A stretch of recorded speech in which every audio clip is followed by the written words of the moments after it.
Hello, hello, ladies and gentlemen. This is your girl Mitzi, and this is Mitzi. Let's think about it. Today, we are thinking about scar tissues. Yes, ladies and gentlemen, there's a lot to think about when you just think of the words scar tissue. So, thankfully, I have Danny here, a returning guest on my show, who's going to help us really think about this in a whole new light because there's a lot to think about. So, thank you so much, Danny, for coming on my show once again. Let's just dive right in. When you hear the word scar tissue, what does that initially make you think about? Well, I'll tell you what it used to make me think about. It all. Trauma, pain. Yeah. Now, I wrote a book, and as I was writing, I was really struggling with the perfect title Yeah. and what really encompasses a difficult journey. And I came across a quote. I'm going to get to what scar tissue means, but the quote um, was basically this, that because scar tissue is made of fibers and not skin cells, it's actually stronger than ordinary skin. And unlike skin, it doesn't have hair or sweat glands or blood vessels.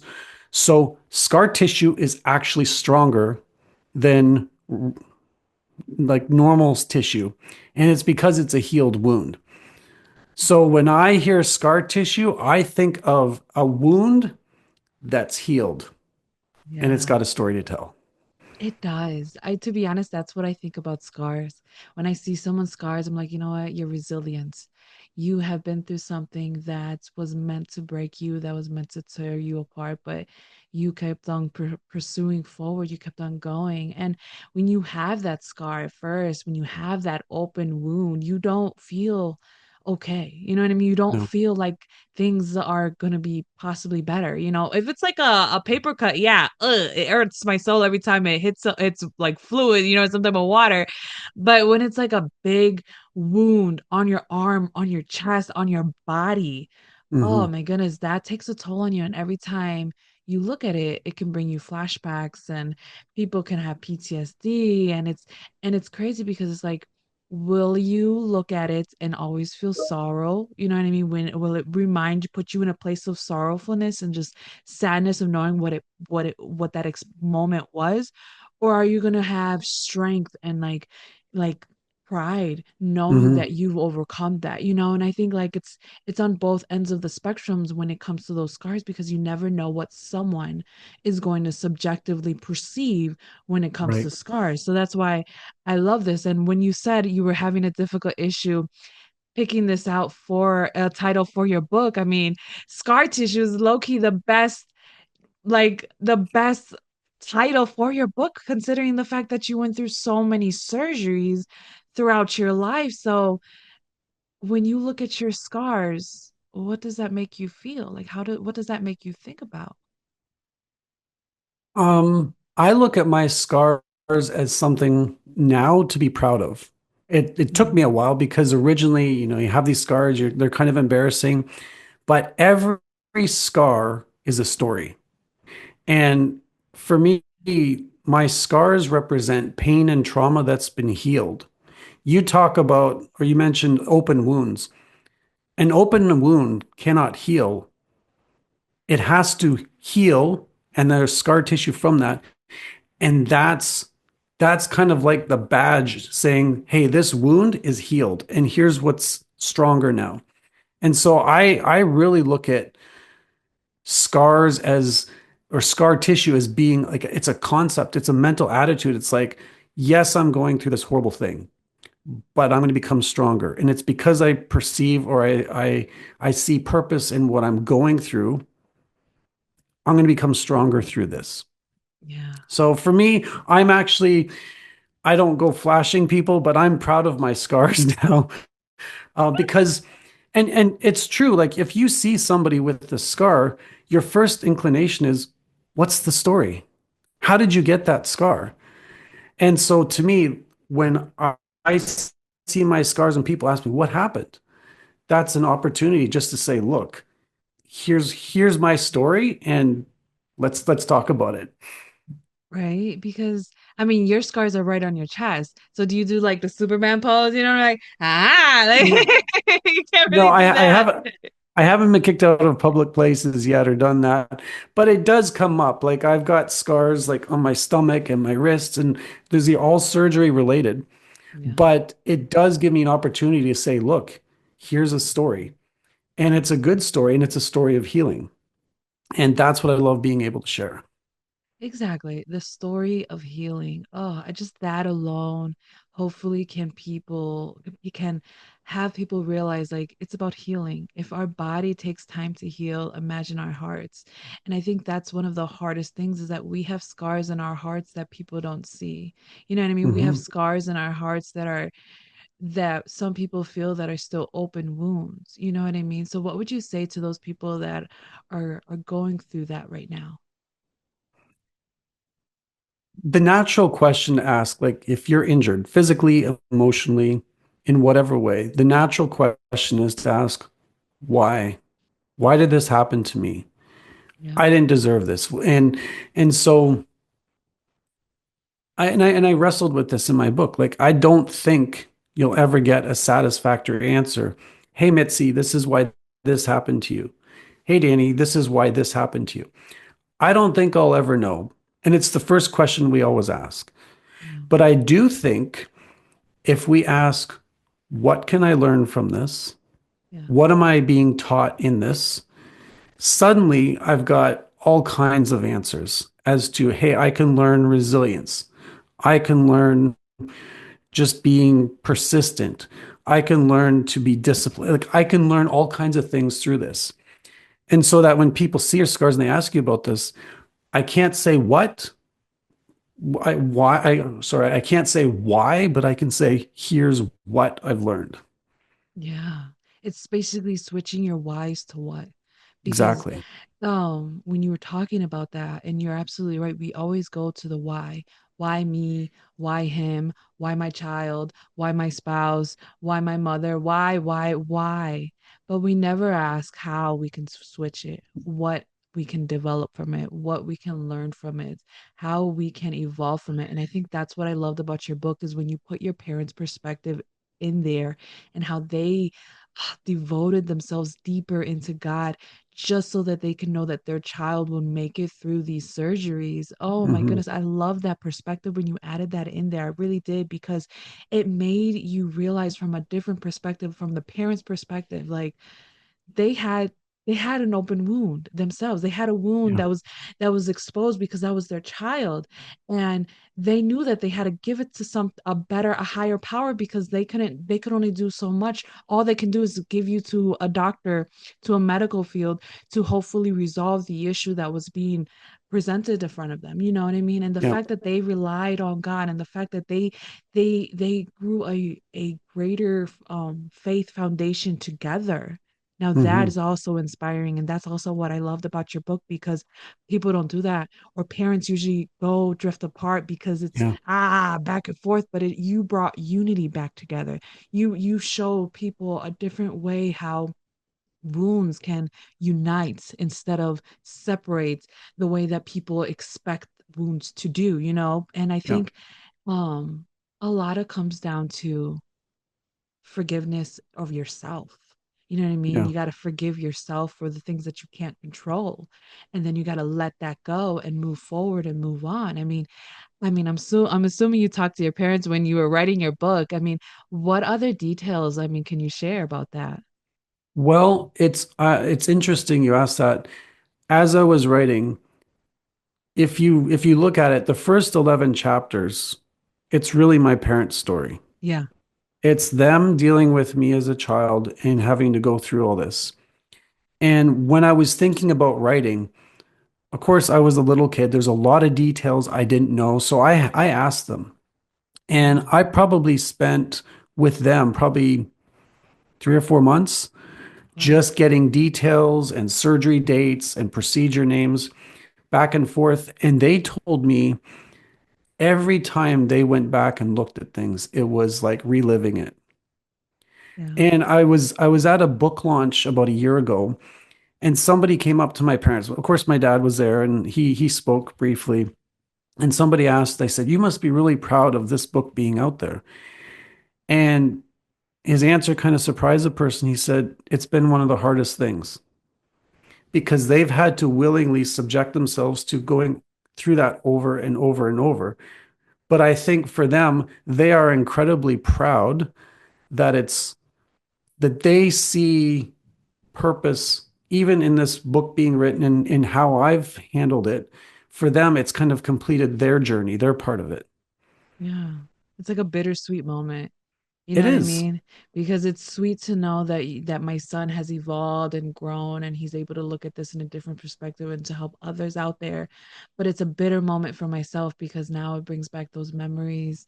It brings back those feelings that those fear, that dread, that anticipation. All of those Yeah. emotions are real. They are valid and within us.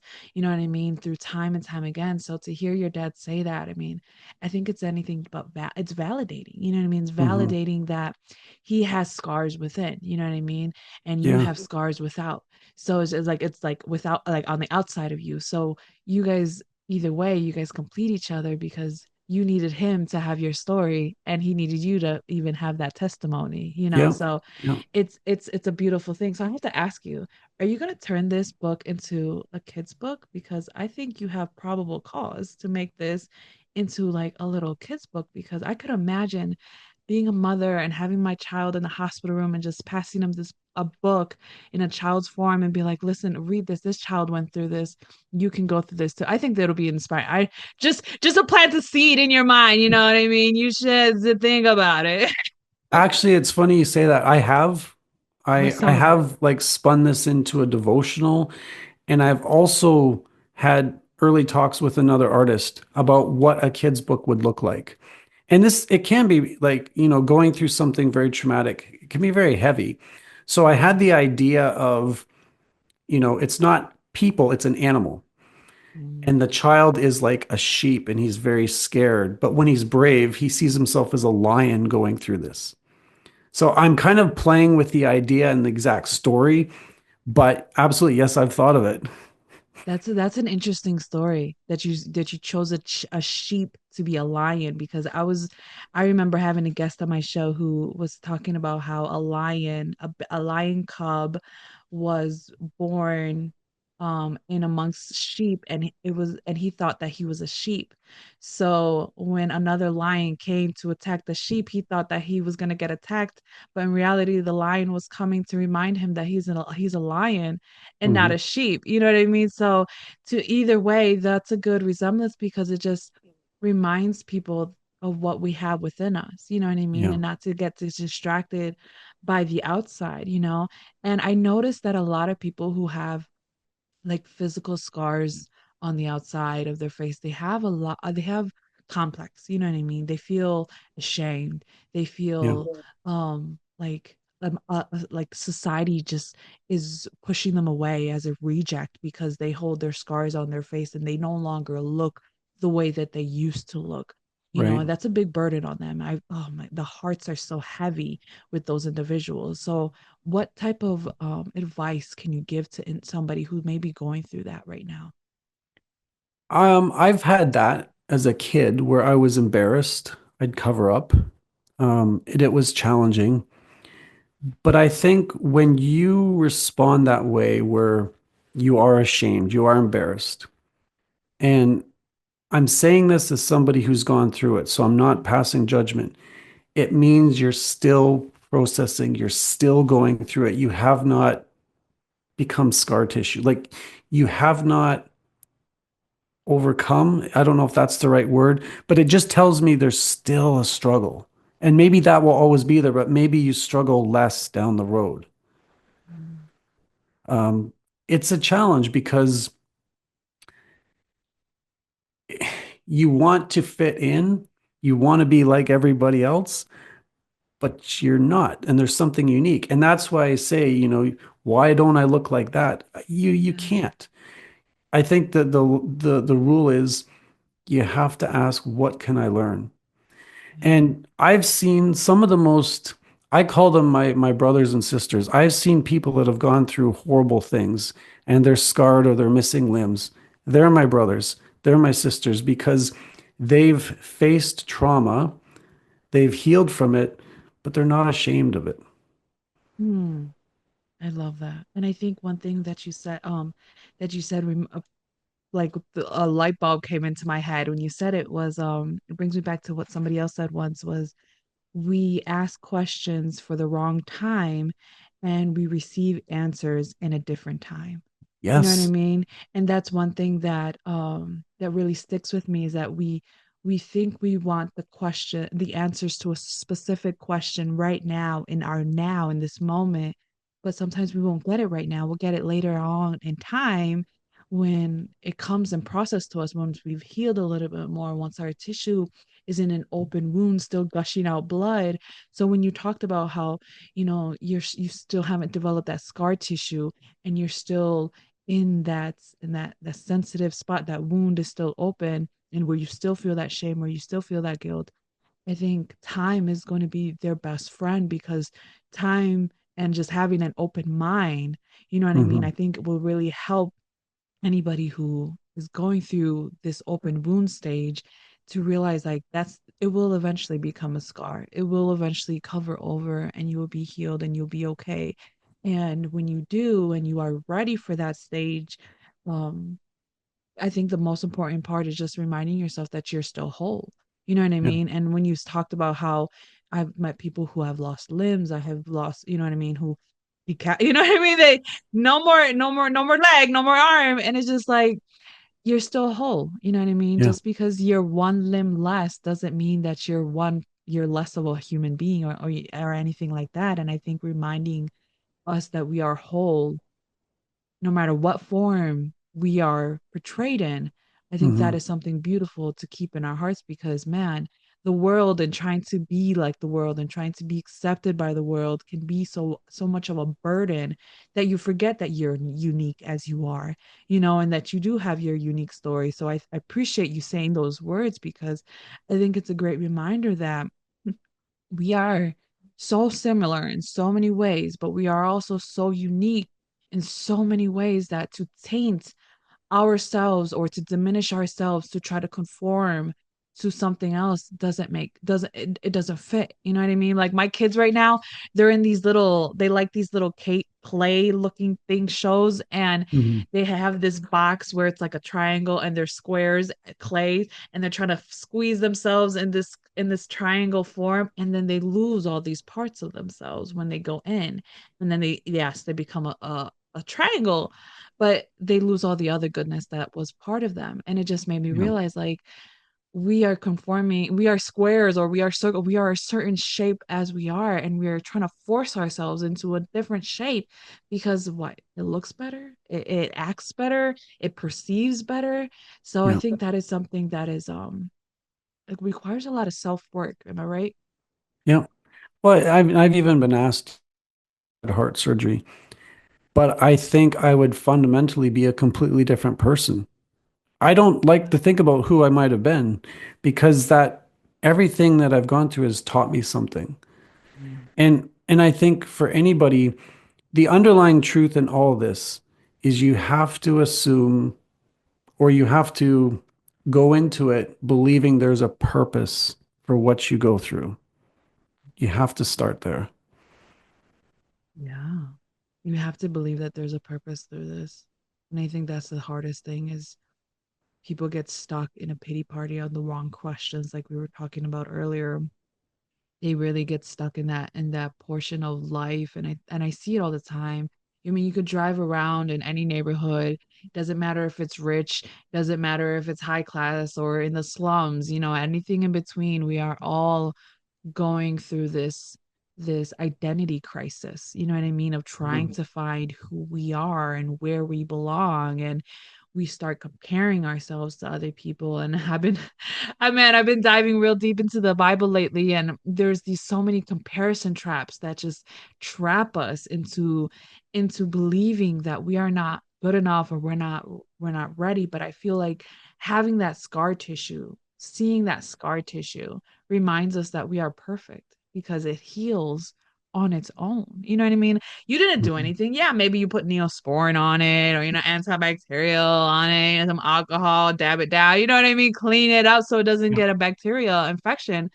But it just shows that if you don't do that, if you don't clean it up, if you don't maintain it to stay right, even in your mind, you know what I mean? It allows you to have that bacterial infection. It allows you to get sepsis. It allows you to Yeah. do to go deeper into our hearts, and it can change our hearts, you know what I mean? In a negative way. So it is something deeper, deeper, deeper, deeper. So I guess when it comes to back to your book, when you were writing your portion about your experience, was that an easier process because it was just like you don't have to talk to anybody and you just have to just relive it in your own mind, or just the fact that you had to relive it in your own mind, was that hard to process like it was for your father? Um, I I cried a lot when I wrote in Yeah. private, but I found it incredibly therapeutic because what I at least in my brain what happens is you have all these ideas and they're just it's like a pinball machine and sometimes it's for years. But Yeah. what I found was writing is like pouring it all out. Yeah. And now all those ideas, they're here. They're in a book.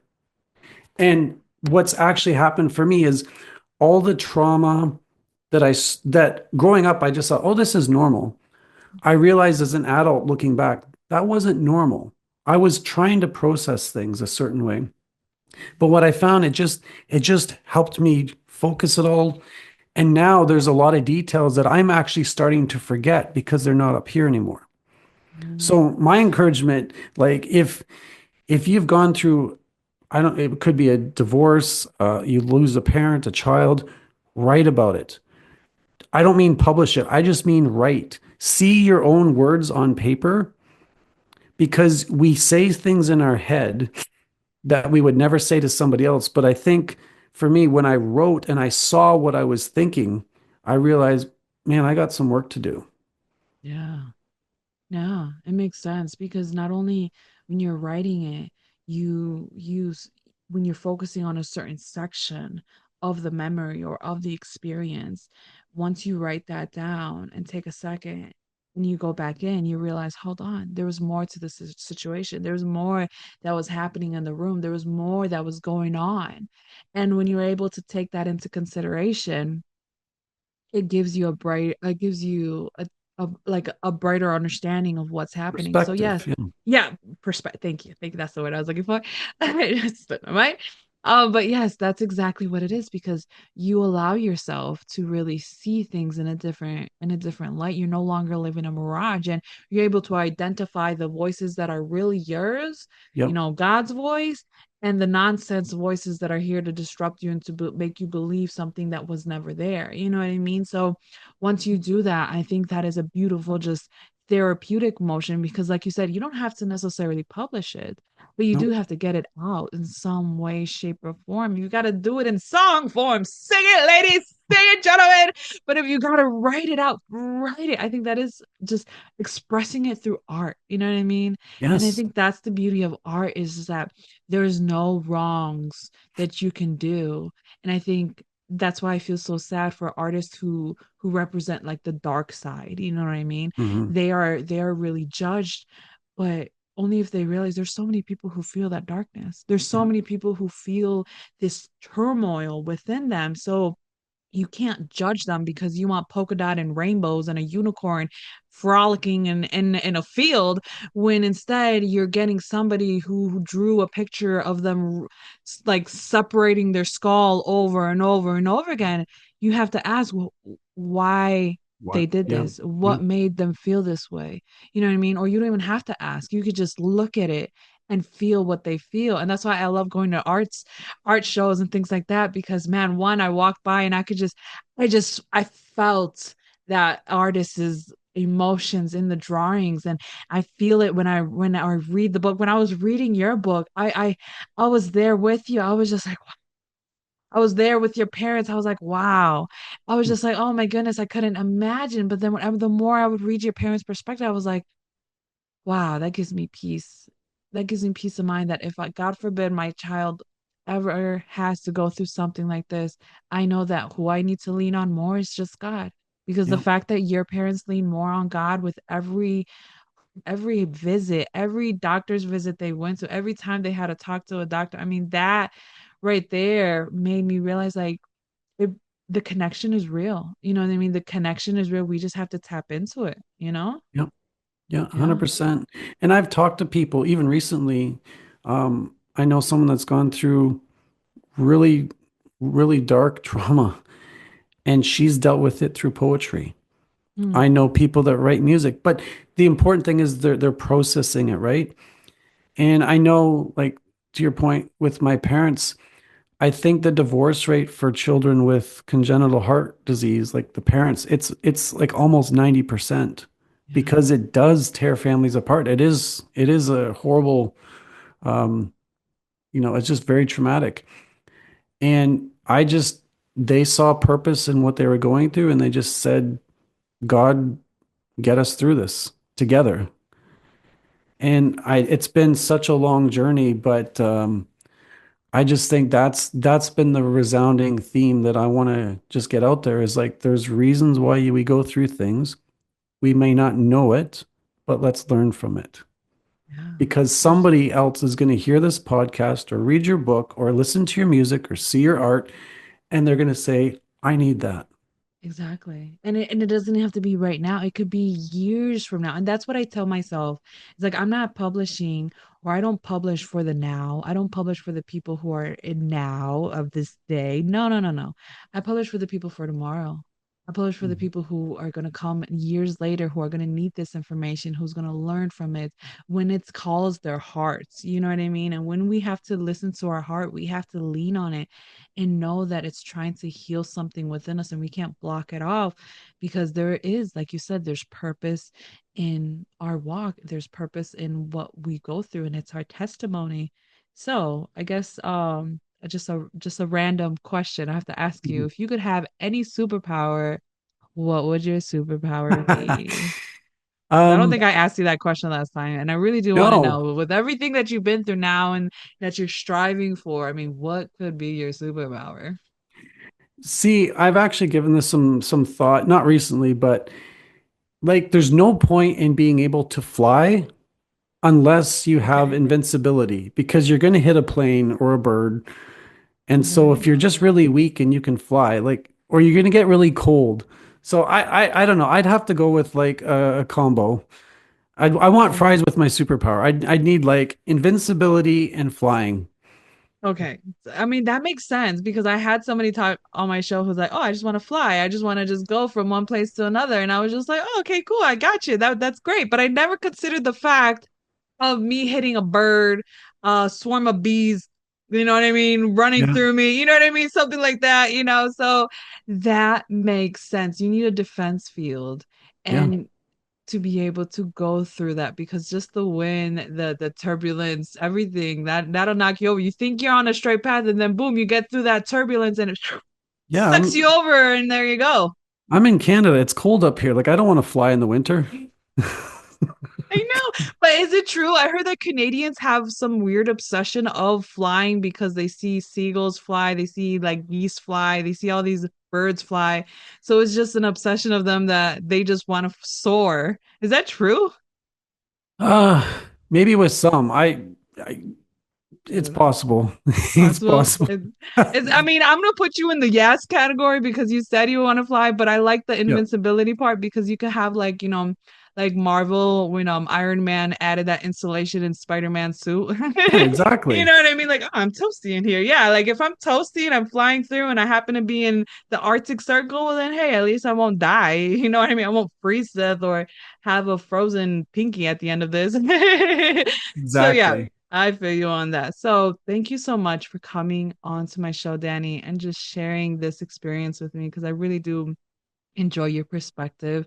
And if you do write that children's books and convert it, please let me know. I'd love to share it and just check it out, buy it. You know what I mean? Since I'm a children's author, I'm all about it. So, to start wrapping up the show, what can be some lasting words of wisdom you can give us? I'm going to say this. Victims have wounds, victors have scars. Ooh. When you see yourself as a victim, it means there's an open wound that has not healed. When you see yourself as a victim, all this is happening to me, you're not seeing the purpose. And I understand if people are struggling, they won't see purpose. They do see themselves as a victim. But if you can find purpose, if you can let that wound heal, you're the victor. And very simply, it's Mm, just, again, it's like finding that purpose, that there is a reason, asking, what can I learn? And that is the difference between a wound and a scar. I like that. I like that a lot. Yes, ladies and gentlemen, victim or victor, you choose which path you want to be on, right? You got to remember, you have to choose to be a victor. It's okay. We all are a victim at one point, but you got to stand up, walk it off, brush it off, and keep it going because we are all victorious. So, yes, thank you so much. Oh, thank you so much, Danny, for this time. And anybody out there that's listening who wants to know more about Danny, his book, because why would you not? After listening to this conversation, right? Why would you not? If you don't, come talk to me. We'll figure it out.